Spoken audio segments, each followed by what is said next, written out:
How you doing, guys? And welcome. It is Kraken here, and we're back with a brand new update video for you. We are looking at version 2. Version 2 of 7 Days to Die. This one's going to be this Storms Brewing update, and in the next 15-20 minutes or so, we're going to go through everything that this update is going to be bringing straight to your gameplay. As you might have noticed at the moment, everybody is trying out all the different types of overhaul mods. There is loads of them out there, and I'm no different. We're playing a new series at the moment, War of the Walkers, which has added different types of crafting, loads of different types of vehicles, and a load more challenges to the game, and we're having a lot of fun with that, so make sure you come over and check that out. I'll put a link down in the description to that playlist, and I'll put a card right now in the top for you as well. Right, let's get cracking. Biome progression, element survival. Right, so we're going to be carrying on the same way as we always have done, going through the forest biome to the burnt forest to the desert to the snow biome and then to the wasteland. But they are going to be changing a few things about. So if we have a quick look here, we've got what you're going to need to survive in each element. It means you can't just jump straight into going straight to the desert biome to get that better loot. And we'll come on to loot in a little minute because that's changing as well. We're going to have new challenges that we're going to have to do, else you're going to have issues. We're going to have smog, coughing and things like that when we go into the burnt forest. We're going to have overheating coming back into the game when you go into the desert biome, getting too cold and freezing your nips off when you go into the snow biome, and by the looks of it we're going to have radiation as well going into the wasteland. So there's going to be new challenges that you're going to have to complete before you can go into those biomes. They do mention that there are going to be temporary consumables here that we're going to be able to craft to go into those elements, and we might need to do that before we can actually do the quest line, before we're actually going to be exposed properly to those elements that basically are going to mean you're going to die if you jump into those biomes too early. So there might be like a bandana you put on to cover your mouth when you're going into the burnt forest biome, or maybe like the leather poncho that we used to use to stop yourself overheating in the desert biome. There's going to be different bits and bobs. The puffer jacket like we had to go into the snow biome in the past. It looks like there's going to be something along those kind of lines before we can get into those challenges to mean that you can actually survive in that. One thing the Fun Pimps have always done is try and lengthen out the game. Every update they've ever done, going from when I started playing the game in sort of Alpha 14-15, they've always wanted to length out the gameplay, and to be honest, this looks like the same thing again. There's going to be processes you're going to have to go through before we can jump from biome to biome, because we all know level 1 quests, we can smash out 5 or 6 of those a day. We know they're easy. In the forest biome, we can be into the burnt forest by day 2 or 3. But good news, if you're not a big fan of this slowing down the game progression, there will be an option available to go back to the classic play style. So if you want to play in your own way and don't want to be fussed about doing these new challenges and crafting these temporary consumables, not a problem. It will be an option there to go back to the classic play style. Right, this one's quite interesting actually. Progressive biome maximum loot caps to encourage exploration. Now we kind of already have this in the game, but it's done by your game stage. So the higher you get in the game stage, the more chances your loot level will be higher, the more chances you finding those really good weapons, the tier 3 weapons in the game. But this is now being biome capped. So they're wanting you to go through the game biome per biome. So if you spent the whole time in the forest biome, for instance, if you stayed there and you didn't want to explore the map at all, you just wanted to stay in the forest with Trader Rex telling those dirty jokes, you would eventually get your game stage up high enough that you would find those tier 3 weapons, the auto shotgun and things like that. All those top tier weapons, you would find them eventually. That's not going to happen anymore because they're actually putting a cap per biome.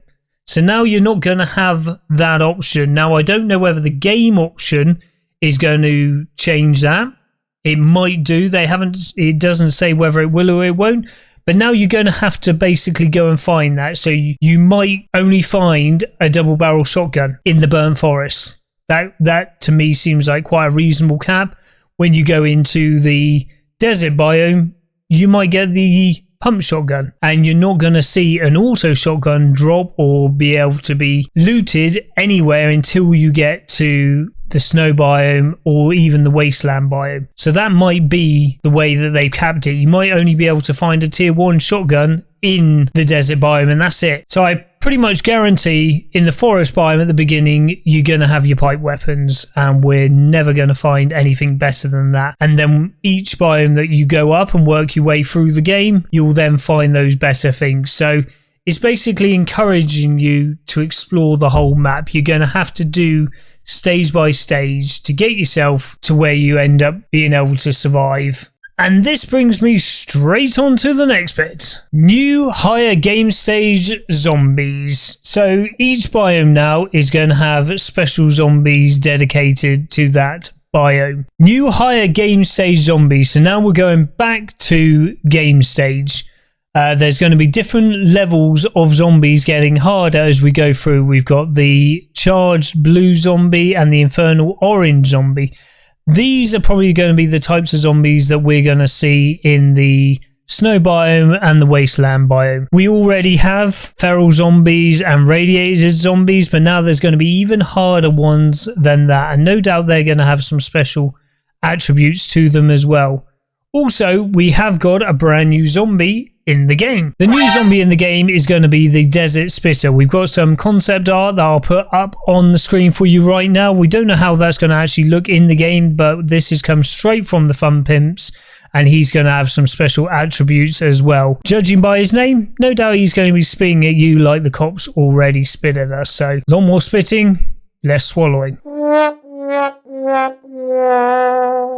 Now, we always try to bring you the best and the most current updates that we can get you, and that's usually more than what we get on these update sheets. On the forums, the devs have been talking about having biome-specific zombies like the Zombie Spitter. So I imagine we're going to start seeing more of these introduced into the game for each of the different types of biomes. Right, here we go then. Perks, updates, and rebalancing. What we always love. Every update we end up seeing rebalancing. To be honest, 1.0 has seen the stun baton become extremely OP and the knives become completely OP. So there's going to be another rebalance. All of the attributes now are going to have 10 different perks in all of the attributes, and every single one is going to have 5 levels. At the moment, most of them have 5, but some of the ones like cooking and some of the others only have 3 levels. They're now going to have 5 levels. So we're going to have to spend a few more skill points to level up to get to the top level of each perk. Also, they've added in a brand new general tab. Now, I'm not quite sure what this is going to entail. It might be to do with vehicles. It might be to do with workbenches and things like that.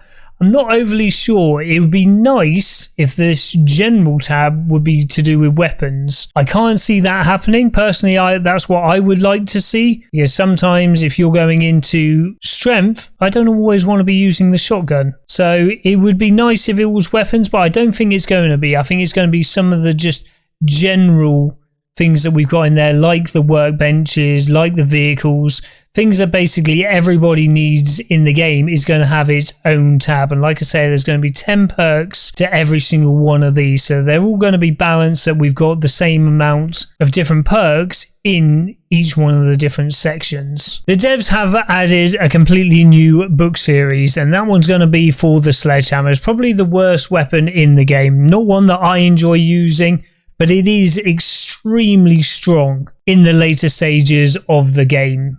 I personally think at the beginning of the game, it just takes up way too much stamina. But yeah, there you go. Just like the clubs and the knives and things like that, it's now got its own book series. Right, crawling out zombies. This one's quite controversial. I really like the idea of it, but I hate it at the same time.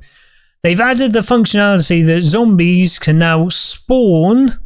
That's the key word here, spawn, and crawl out of a 1 meter space. So crawl under tighter areas. This brings up two issues. One issue is going to be the barriers that we use on our horde bases, that they're going to be able to potentially get through a lot of the barriers that we regularly use. So there's your first issue. But it does mention, going back to that word, spawn. So that means they're going to be able to crawl out of tiny little spaces in POIs that are going to be a lot harder to see. And areas that we don't normally see zombies spawning out of. We could be just walking down the hallway and next thing we know, a zombie is spawned in a tiny little gap along the wall. But that brings me perfectly onto the next bit. I haven't seen or heard a lot to do with the audio in 1.0. I think probably Alpha 19 was the best for this. A lot of the footsteps for the zombies, they're re-adding back into the game. You might have heard me mention that they're silent and deadly. At the moment, a lot of the times we can't actually hear the zombies approaching on us. They're just silent and then they just smack you on the back of the head. They've added this, well, they're adding this back into the game, which I'm very happy about. We used to be able to even hear from your left and right here, literally where they're coming from. 1.0, we haven't heard any of this, but they're adding this back into the game with a load more sound effects as well. The world is expanding and they mention it once again here. Those sneaky zombies are now using crawl outs to surprise you. So again, the fact that they've mentioned that twice, they're going to be basing some of these new POIs around this whole new crawling feature, which is going to be a whole new challenge. And I like that. They're also looking at adding in another 50 new POIs, which is always good. One of my favorite parts of the game is checking out the new POIs that they put in the game. It's getting to the point now where every game you play, I find POIs that I've never actually been around, or it's been that long since I've gone around that POI. I've completely forgotten how the POI goes. Sometimes I don't even get to the loot room at the end or the final little boss battle that I suddenly go, oh yeah, I remember this one, which is good. It keeps the game fresh, keeps the game new.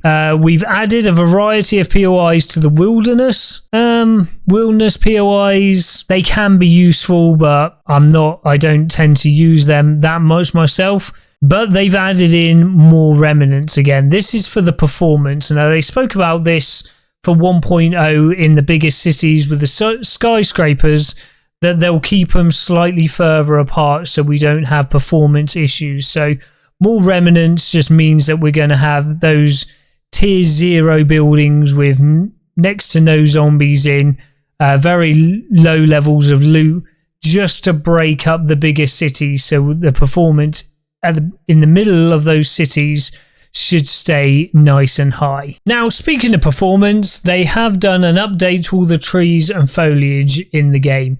Trees are a big hog on the performance when you're playing 7 days, but they have now started adding areas for clearings and also thicker areas as well, but areas for clearing as well, which is going to be good for building, but it is also going to really help the performance of the game. Also mentioned here that the burnt and the wasteland trees have been redone as well, so really give that immersive look into the game, that they're going to be different types of trees in those two areas, because basically at the moment they use the same type of trees in both of those biomes, so they're going to have their own look now, which is nice. So I always like to see improvements like that each biome really has its own kind of feel and look, like the snow on the trees in the snow biome. It's one of the best looking biomes actually in the game. Navezgane updates.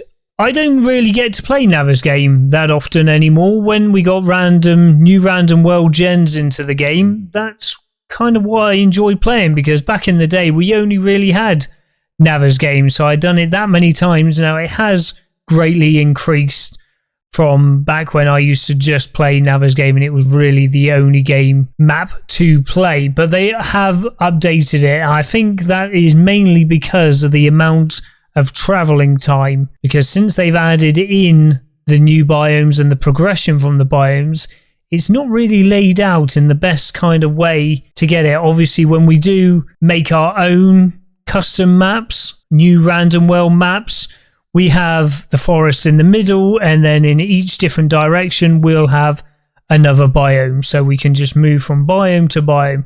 We don't really have that in Navezgane. It's a bit all over the place because they've used the same map and they've just slowly added bits onto it as they go along. So it wouldn't surprise me if we see a complete rework of Navezgane, because they've said that that's what they're going to do, and they have mentioned the travel time here and just the flow from biome to biome. Because at the moment, I believe you go from the forest down to the burnt, and then you've got to go all the way back up to the snow was right up in the north, if I remember correctly, doing it completely off the top of my head. Then you go down to the bottom left and you get the desert, and then you go to the right and you've got the wasteland. It's a bit all over the place, so we might actually have to have a game playthrough and checking out the new updates for Navezgane. Quick little one here, new quest marker system. We've added a new quest marker that displays a custom quest flag type per quest. I don't think there's an issue with what we've already got with the exclamation mark, but I don't know whether maybe we'll see this on the map, maybe a shovel for a digging quest or something like that. I don't see an issue with what we've already got there, but it is something that they have mentioned is going to be changing. Right, another new little bit here, which I actually quite like the look of this one. Spawn near a friend. How many times have we opened up a new game and we've decided to play some multiplayer together and you both start two completely different ends of the map? It has got slightly better that you always start in the forest biome now, so normally you're a little bit closer together, but when you're starting a new save you will have the option to spawn near a friend. Now that's quite useful here, so you can go start killing through the zombie apocalypse with the people that you're actually wanting to play with, because there's nothing worse than starting the other side of the map and then spending a day in the game literally running from one side of the map to the other and then getting stuck in. Clothing cosmetic options, Twitch drops and DLC. So it looks like DLCs are going to be added into the game. We knew this was going to come at some point, and now it looks like it is going to be being added. What you wear for protection, but choose how you cosmetically look with new outfits. So we all know that the nerd outfit is really strong and really useful for you, like you get the chance to double read books, but you look like a complete doofus while you're doing it. Now you're going to be able to choose what you look like, so you can put something cool on like the biker outfit or the rogue outfit like that, but have the attributes and the skills of wearing the nerd outfit. So we are going to be able to play around with those, and they're also going to be adding new cosmetic DLCs, which is how they're going to be funding the game since we've all got the game. Release date for this, and they're talking about the middle of April. That also means that we're probably going to see this in September. We know how the fun pimps work. I'm not going to be holding my breath that this is going to be coming out in 5 or 6 weeks time, because chances are it probably won't. But they have mentioned that there will be a streamer weekend, which will be great. Hopefully I'll be a part of that as normal, and we will be able to bring you all of these new features and these new updates. So make sure you have liked, subscribe to the channel, and we'll see you guys when this update comes out. As always, big thumbs up on the video. Thank you very much for joining me. Put all those comments down below, and I'll catch you in the next episode. Take it easy.